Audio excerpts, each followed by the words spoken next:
এক নদীর মাঝখানে একটি দ্বীপ ছিল, যেখানে প্রচুর মিষ্টি ফলের গাছ ছিল।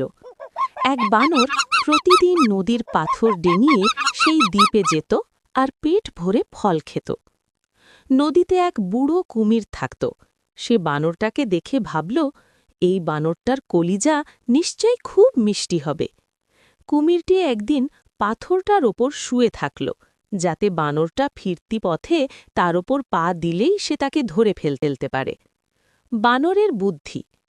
বানর যখন ফেরার জন্যে পাথরের দিকে তাকাল, সে দেখল পাথরটা অন্য দিনের চেয়ে একটু উঁচু লাগছে। সে সন্দেহ করে পাথরকে উদ্দেশ্য করে বলল, কিরে পাথর ভাই, আজ কথা বলছো না কেন? কুমির ভাবল পাথর বুঝি রোজ কথা বলে, তাই সে নিচু গলায় উত্তর দিল, বলো ভাই, কি বলবে? বানর বুঝে ফেলল এটা কুমির। সে ভয় না পেয়ে বুদ্ধি খাটিয়ে বলল, কুমির ভাই, আমি তোমার কাছে হার মানলাম। তুমি মুখটা হাঁ করো, আমি তোমার মুখির ভেতর ঝাঁপ দিচ্ছি।